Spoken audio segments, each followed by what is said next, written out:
आप सभी श्रोता मित्रों को हार्दिक नमस्कार। प्रस्तुत है कादम्बरी मेहरा जी द्वारा लिखित कहानी उत्तरजीवी। लो देखो नारायण दास, तुम्हारा इकलौता पोता रोहित, तुम्हारे इकलौते लड़के अजीत का बेटा आज घोड़ी चढ़ रहा है। मोगरा बिखरा पड़ा है। मोगरा जो मैं तुम्हारे लिए सफ़ेद चादर पर बिछा देती थी, जो मैं अंजुली भर अपने जूड़े में छुपा लेती थी, जो मैं मुट्ठी भर भर कर तुम्हारे ऊपर बिखेरती थी जब तुम मेरे पास खुली छत पर चांदनी बटोरने चले आते थे। शहनाई बज रही है। कभी मैंने भी चाहा था मेरी बारात आए और शहनाई बजे। आज भी वही धुन बज रही है। तेरे सुर और मेरे गीत दोनों मिलकर बनेगी प्रीत। मेरा रोम रोम झनक रहा है। काश तुम जिंदा होते यह मंजर देखने को। तुम कहाँ हो और कहाँ है तुम्हारी घमंडी बीवी राजरानी? दिल नहीं चाहता कि आगे सोचूं। बस अपने चश्मे के मोटे शीशों से नज़ारा देख रही हूँ अकेली मैं। दादी जी की गुहार 20 बार लगा चुकी हैं बेटियाँ बहुएं। कानों पर विश्वास नहीं होता। अजित का बेटा मुझे पांव छूकर आशीर्वाद लेने आया घोड़ी चढ़ने से पहले। अजित और उसकी बहू ने भी पांव छुए। विश्वास नहीं होता। तुमने तो यह हक मुझे नहीं दिया, मौत ने दे दिया। तुम नहीं रहे, राजरानी नहीं रही, न तुम्हारी खबीसनी बहन देशी। मैं तुम सबसे उम्र में छोटी थी, सो अभी तक जिंदा हूँ तुम्हारे हिस्से का भाग्य खाने को। अजीत की बहू सुनंदा ने न्योता भिजवाया था, साथ में 10,000 रुपया नकद, 4 बढ़िया क्रेप डिशीन के सूट, नई चप्पल, शॉल, पर्स, टॉयलेट का सामान और भी न जाने क्या क्या। पत्र में लिखा था, चाची जी अब आप ही बस हमारे सर की छतरी हैं। इस परिवार के सब बुजुर्ग उनसे पहले ही गुजर गए। अपने इस इकलौते वंशदीप को आशीर्वाद देने ब्याह में ज़रूर पधारिए। मेरी छोटी बहन आपको लिवाने आएगी ताकि आपको कोई असुविधा ना हो। भगवान भला करे सुनंदा का। नारायण दास, तुम्हारे पापों की गिनती नहीं, मगर कहीं कोई पुण्य ज़रूर तुम्हारे खाते में जमा होगा जो तुम्हें ऐसे सुंदर कर्मों वाली लायक बहू मिली। कितनी अभागी थी राजरानी जो जल्दी चली गई। मैं राजरानी नहीं हूँ, बस उनकी सौत भी नहीं हूँ। तुम्हारे संग अपने रिश्ते को क्या नाम दूँ? बताकर तो जाते एक बार। राजरानी की गुनाहगार मैं थी तो पाप की सज़ा भगवान ने मुझे क्यों न दी? वो क्यों पागल हो गई? 1000 दुखों की कफस मैंने काटी थी चुपचाप। कहती भी तो किससे? मैं क्यों न पागल हो गई? उसके मायके वाले जयपुर के पुराने लखपति थे। उसके पिता और उनके बाद छोटे भाई जीवन भर उसके नाम का वसीका भेजते रहे, वो भी हज़ारों में। तुम सब उस पैसे से ऐश करते थे। उसके जेवर बेच बेच कर कारोबार में लगा दिए। घर खरीदा तो उसके कंगन बेच दिए। चोरी खानसामा प्यारा लाल पर लगा दी। फिर भी प्यारा लाल घर पर ही बना रहा। राजरानी ने उसे निकालने को कहा तो तुमने कहा रहने दो, पुराना खादिम है। कितनी भोली भाली थी। बेवकूफ़ अव्वल दर्जे की। फूलों में पली, कॉन्वेंट में पढ़ी। तुम देखने गए तो वह स्कर्ट पहनकर अपने लॉन में साइकिल चला रही थी। मैं बताऊं, मुझे उससे जलन थी। तुम जब बीमार पड़े और फालिज से निकम्मे हो गए थे, तब मैं छुप छुप कर उसे तुम्हारी बेकार देह की मालिश करते देखती और मेरे कलेजे को अनहोनी ठंडक मिलती। वह खाना बनाकर नहाने धोने जाती। मैं रसोई में घुसकर आधी सब्जी चुरा लाती। जयपुर वाली रसोई खूब अच्छी बनाती थी। तुम्हें उसी के हाथ का खाना पसंद था। थूक पसीने की दोस्ती मुझसे और खाना बीवी के संग मेज सजाकर। जी चलता था मेरा। मन में आता था जाकर मेज पोश खींच दूं। सारा दाम झाम झन्ना कर ज़मीन पर आ गिरेगा, मगर जब्त कर लेती थी अपना गुस्सा। फिर वह फितूर दिमाग से उतर कर मेरी नस नस में बहने लगता था। खाना खाकर वह दनदना कर सोती। ठिगनी सी सांवली सलोनी। चावल उसको अति प्रिय थे। दोपहर को कढ़ी चावल खाकर खूब गहरी नींद आती थी उसे। ठंडे फर्श पर चटाई गीली करके वह पंखे के नीचे सो जाती थी। मैं मौका देखती रहती थी। उसकी नाक बजने की आवाज़ के साथ ही मेरी रगों में दौड़ता गुस्सा नशा बनकर मुझ पर छा जाता था। मैं उसे लांग कर तुम्हारे शरीर से आ लिपटती थी। तुमने क्या कभी रोका मुझे? मगर तुम तो मुझे लाए ही इसीलिए थे।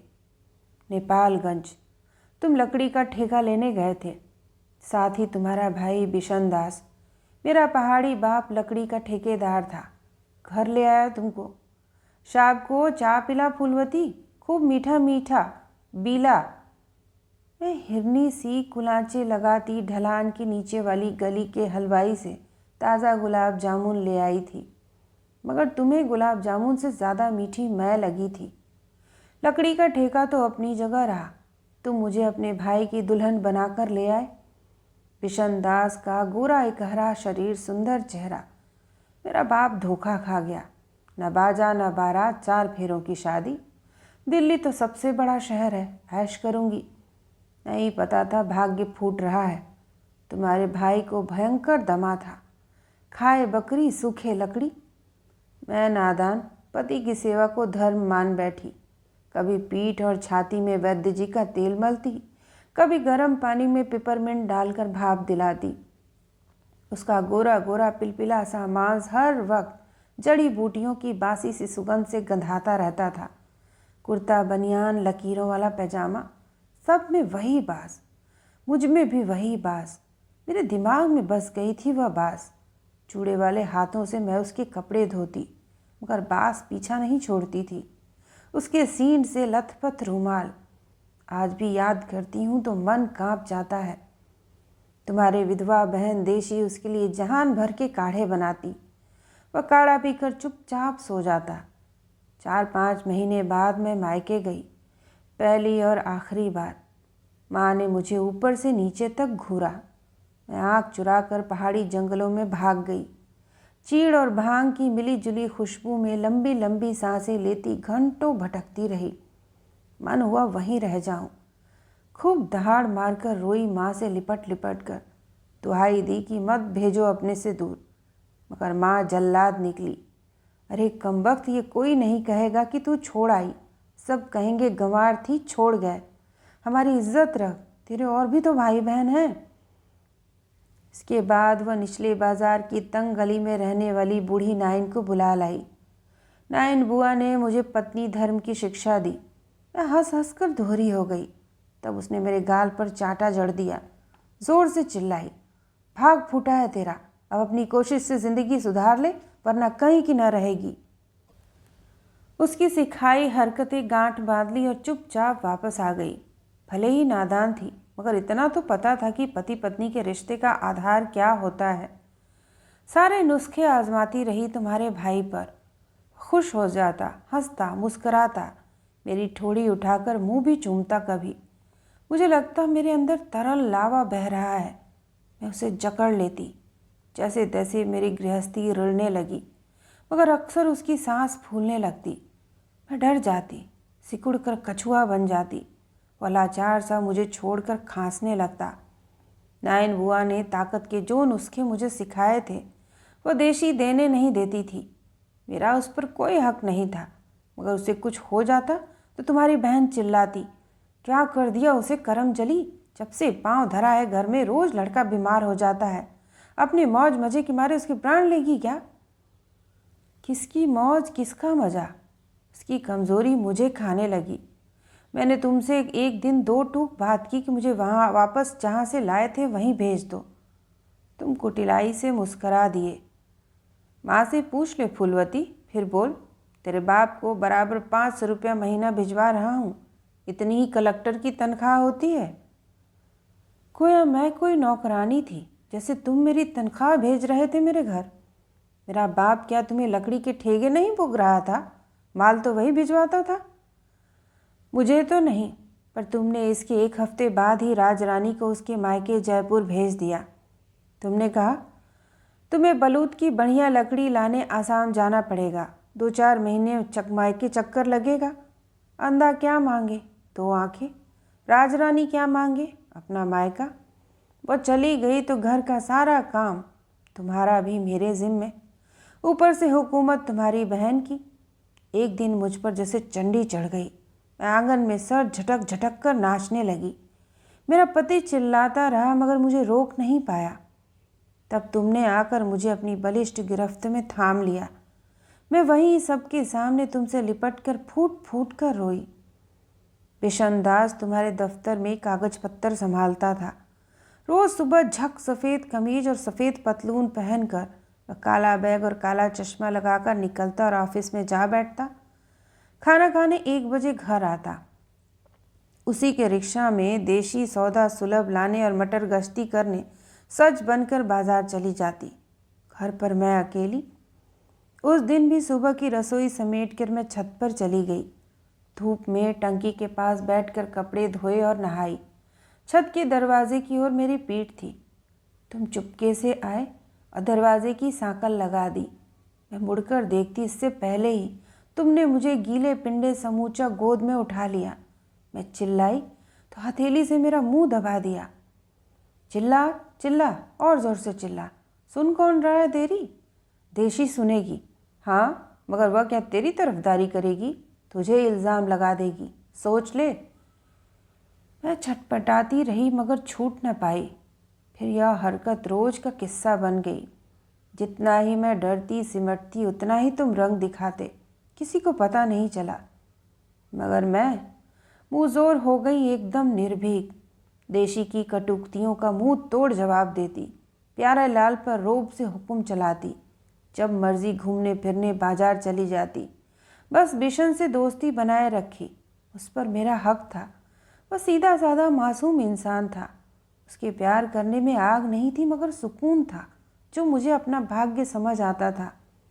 तुम्हारे हथकंडों से बेखबर वो मुझे सिनेमा ले जाता, किताबें पढ़कर सुनाता, अपनी पेंटिंग्स दिखाता।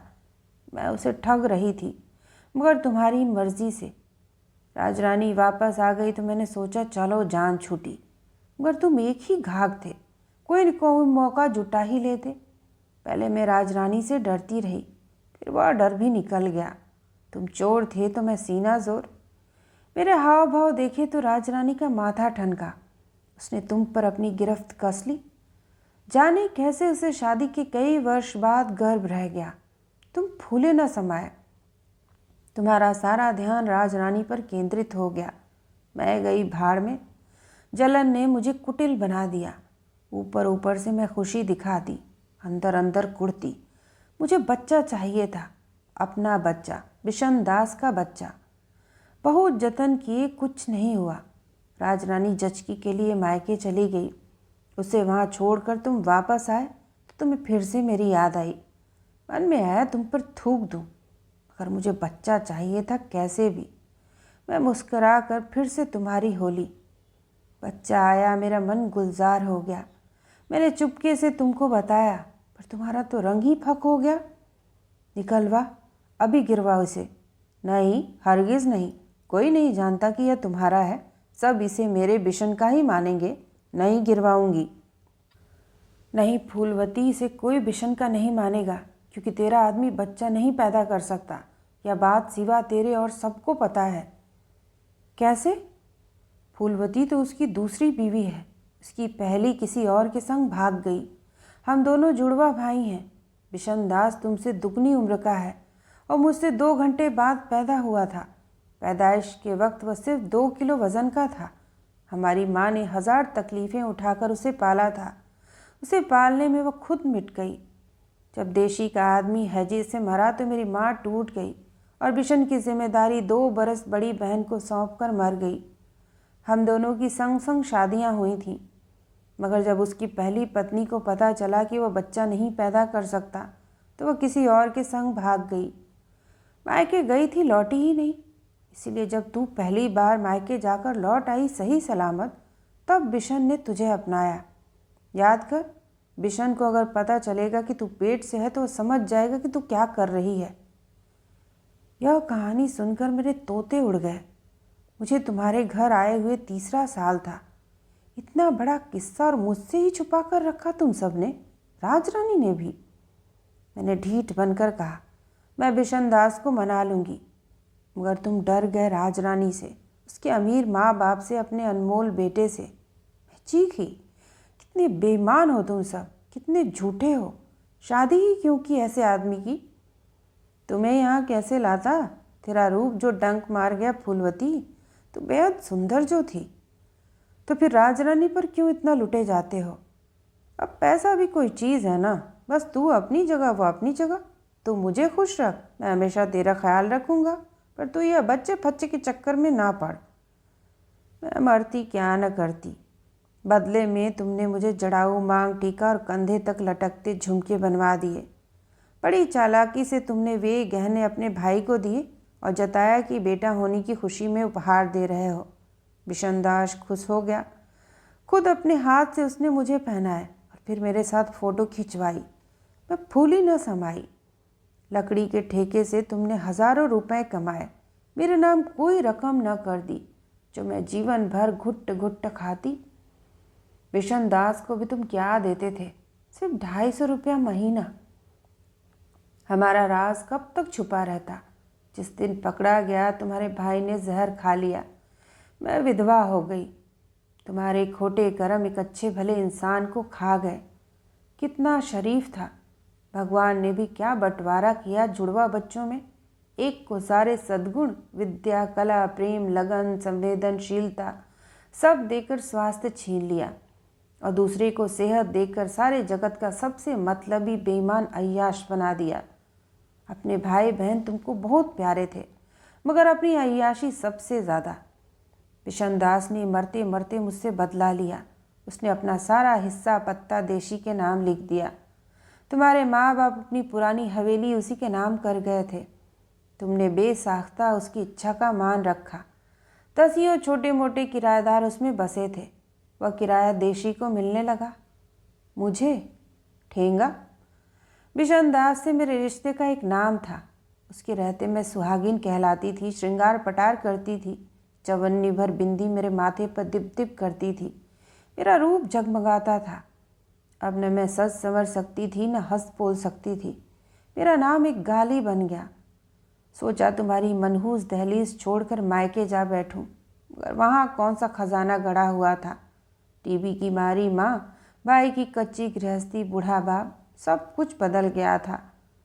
बेटा सामने होता तो तुम ऐसा दिखाते कि मुझे जानते तक नहीं, मगर अकेले में मैंने अपने किवाड़ उड़का लिए। तुमने दर्जनों सफ़ेद साड़ियाँ लाकर डाल दी। आरगंडी, कोटा, चंदेरी, शिफॉन, सब राजरानी से चोरी चोरी। मैं सफ़ेद साड़ी में होता तो तुमने कहा, फूलवती तो हंसनी लगती है, अपने गुदगुदे डहनों में मुझे छुपा ले। कहकर तुमने मेरी छाती में अपना सिर गड़ा दिया। बेचारी राजरानी, मैंने कभी उसकी सेज पर डाका नहीं डालना चाहा था, मगर तुम ना माने। मैंने पूजा पाठ में मन लगाया, आश्रम जाकर रहने लगी।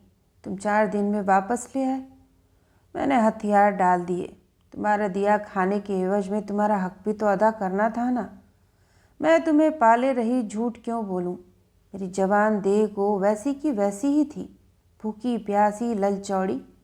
हाँ, बिशनदास की स्मृति धुआं धुआं होती जा रही थी। मेरी इच्छाओं की अग्नि प्रचंड। अगर सिर्फ आत्मा की बात होती तो भगवान यह देह बनाता ही क्यों उसे रखने के लिए।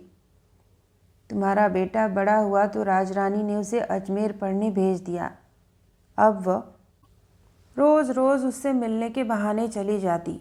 खुद तुम भी चले जाते थे अक्सर। मैं और देशी इस कोठी में अकेले, न हम आपस में बोलते थे, न एक दूसरे को सहन कर पाते थे। प्यारे लाल खाना बना देता था। दोनों अलग अलग कमरों में बैठकर उसे निगल लेते। मुझे प्यारे लाल का ही आसरा था। शायद वह मेरे दर्द को समझता था। तुम्हारे काइयापन का उसने भी भरपूर स्वाद चख रखा था। नौकर क्या दिमाग नहीं रखते? शायद वह मुझको भी अपने जैसा समझता था, महज एक खिदमतगार। मैं उसको देशी की तरह दुत्कारती नहीं थी। धीरे धीरे मेरी शह पाकर उसके आधा दर्जन बच्चे हमारे आंगन में कूदने फांदने लगे। देशी नाराज़ होती तो मैं उसको फटकार देती। आखिर वह पुरानी हवेली में रहने चली गई। प्यारे लाल ने कहा, मालकिन इन्हें पढ़ा लिखा दिया करें, कुछ जोड़ घटाना सीख जाएंगे। मुझे एक आसरा मिल गया। रोज़ स्कूल लगाकर बैठ जाती। धीरे धीरे मोहल्ले भर के गरीब बच्चे आकर बैठने लगे। तुम दोनों वापस आते तो स्कूल बंद। घर तुम्हें सजा सजाया मिलता। रोटी पानी, राशन, बगीचा, बाहर सब टिच्चम टैच। वक्त गुजरा। अजित एयरफोर्स का बड़ा अफसर बना। हर तरह से सुंदर, होशियार। उसके बॉस ने ही उसको दामाद बना लिया। सुनंदा आई सर्वगुण संपन्न। राजरानी का घमंड 7वें आसमान पर। तुम दोनों एक हो गए। सफ़ेद बालों के साथ साथ तुमने इज्जत का जामा पहन लिया। मैं छिटक कर दूर जा पड़ी, घर के कोने में रखी हुई झाड़ू। जब तुम अजीत के पास बेंगलोर जाते तो मैं शुक्र मनाती। तुम जब घर आते देशी भी आ जाती, वरना तो वो शक्ल भी न दिखाती। उसके पास आमदनी थी, मेरे पास कुछ भी नहीं। क्या मेरा कोई हक नहीं था? बिशन दास क्या मेरा ब्याहता पति न था? मगर तुम लारे लप्पे और मामूली हाथ खर्च देकर टालते गए। बिशन दास के संभाले तुम्हारे बिजनेस टिका था। उसके मरने के बाद तुम्हारा मानो दाहिना हाथ ही कट गया। सारा बिजनेस चौपट हो गया। तुमने कभी सोचा कि जिस भाई की शादी तुमने अपनी जिम्मेदारी पर करवाई थी, उसकी विधवा को रोटी पानी की ज़रूरत पड़ेगी बुढ़ापे में? राजरानी का पर्स हमेशा नोटों से भरा रहता था। मेरे पास पर्स ही नहीं था। जब तक तुम्हारा शरीर चला तुमने मुझे भोगा। राजरानी ने अपने स्वाभिमान में कभी जाहिर नहीं किया, मगर मैं जानती हूँ, उसे पता था। वह अपने सुहाग का दिखावा करती थी। तुम्हारे सामने मीठी बनी रहती थी, मगर पीठ पीछे उसकी आंखों की नफरत मुझसे सहन नहीं होती थी। मेरी बद्दुआ लगी, तुम्हें फालिज मार गया, कोई कुछ न कर सका। प्यारे लाल और राजरानी तुम्हें संभालते रहे। 6 साल तक तुम पलंग पर पड़े रहे। पानी की तरह पैसा बहने लगा। मैं दूर से देखती रही। राजरानी सब कुछ भूलकर तुम्हारे पायताने बैठी रहती। नारायण दास, तुम भाग्य के नहीं कर्मों के खोटे निकले। सुनंदा जैसी बहू का कोई सुख तुम्हें नहीं मिला। तुम्हारे पोता हुआ तुम उसे देखकर भी देख न पाए। समझ ही नहीं बची थी तुम में। जब तुम मरे तो अजित विदेश में था। जिस बच्चे को देख देख कर मेरी ममता तरसती रही, उसी अजित का तुम्हें कंधा तक नसीब नहीं हुआ। तुम्हारे मरने के समय वह विदेश में था। तुम्हारे जाने के बाद राजरानी बिखरने लगी। तब मैं उसे समझाती बुझाती, वो मुझे ही कोसने लगती। मेरा छुआ हुआ नहीं खाती थी। जो 4 बार आमने सामने हमारी तकरार हुई, मैंने डंके की चोट पर उसे साफ साफ सुना दिया कि राजरानी, मुझे दोष मत लगा, गलती तेरी है। माँ की लाड़ो बनी रही जन्म भर। बौराया मर्द छोड़कर तू मायके दौड़ जाए तो वह जहाँ चाहे मुंह मारेगा ही। जवानी तो अंधी होती है। मैं तो दोनों तरफ से लुट गई।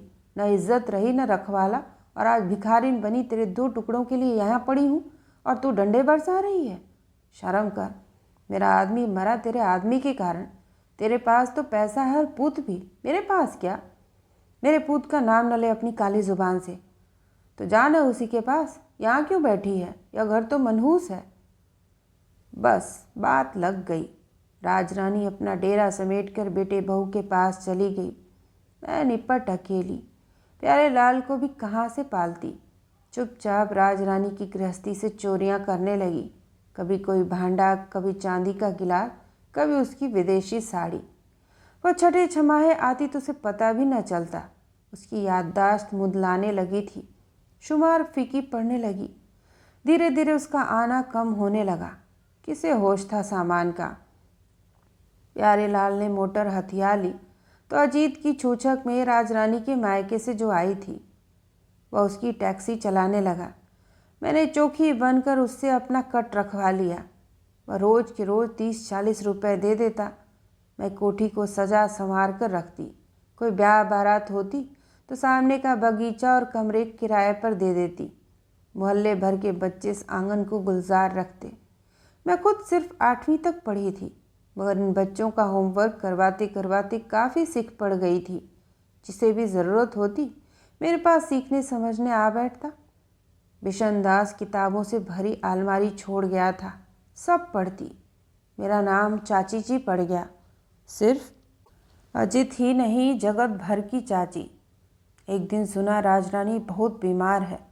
मैंने प्यारे लाल को खबर लाने के लिए बेंगलोर भेजा, मगर उसके बेंगलोर पहुंचने से पहले ही वह जा चुकी थी। बुरी तरह गई। दिमाग नहीं रहा था उसका। जहाँ तहाँ गंदगी फैला देती कपड़ों समेत। पलंग पकड़ लिया। पड़े पड़े घाव हो गए। पूरे शरीर में गलन आ गई। हालांकि अजीत और सुनंदा ने सेवा और दवा में कोई कसर नहीं छोड़ी। आखिरकार अजीत ने चलो जो हुआ भला हुआ, निजात मिली। राजरानी के मरने के बाद अजित यहाँ आया था। सुनंदा को वो मेरे बारे में सब बता चुकी थी, मगर सुनंदा पढ़ी लिखी भले स्वभाव की नेक लड़की निकली। उसने आदर से पूछा, चाची जी, मम्मी का बहुत सा सामान पड़ा है, आपको देखभाल करनी पड़ती है, आप चाहें तो हम ले जाएं। मैंने भी प्यार से कहा, हाँ बेटी, सब तुम्हारा है, जो चाहो उठा लो। वो 3-4 दिन तक खोलती फरोलती छांटती रही। जो उसे ठीक लगा ले गई, बाकी यहीं धरा है, मेरे मरने तक पड़ा रहेगा। घर जर्जर हो चुका है। मेरा बुढ़ापा भी यहीं आकर पसरा है, जाने कब से। अजीत ने कहा था, जब तक मैं बैठी हूँ वह कोठी नहीं बेचेगा। देशी मर चुकी है। पुरानी हवेली में किराएदारों ने कब्जे जमा लिए। कौन है उनके संग कोर्ट कचहरी करने के लिए। अजीत और सुनंदा पे भतेरा है। बंगलौर में ठाठ से रहते हैं। एक बेटा, वो भी न्यूयॉर्क में जा बसा है। आजकल फैशन है विदेश में बच्चों को भेजने का। मेरी रोटी पानी सेवा दवा सब इन बच्चों के तमाम गरीब माँ बाप देख लेते हैं। बगीची हरी भरी है। जो पेड़ तुमने लगवाए थे खूब फल देते हैं, आम लीची अमरूद अनार। मैं खुश हूँ। तुम्हारे मरने के बाद बांट बांट कर खाती हूँ। बिशनदास की किताब में पढ़ा था, सबसे अच्छा प्रतिशोध है बाद तक बने रहना। बारात दुल्हन के द्वार तक आ गई है। दूल्हे की अगवानी हो रही है। मिलने की रस्म हो रही है। दुल्हन की दादी राजदूत की बीवी ने मुझे दूल्हे की दादी को गले से लगाया और पश्मीने का शॉल ओढ़ाया। कल जब दुल्हन की डोली हमारे घर आएगी तो मुंह दिखाई में उसे मैं अपना वही जड़ाऊ मांग टीका और झुमके दूंगी जो तुमने दिलाए थे। मैं उत्तरजीवी। तो यह थी कादम्बरी मेहरा जी द्वारा लिखित कहानी। सुनने के लिए आप सभी का धन्यवाद।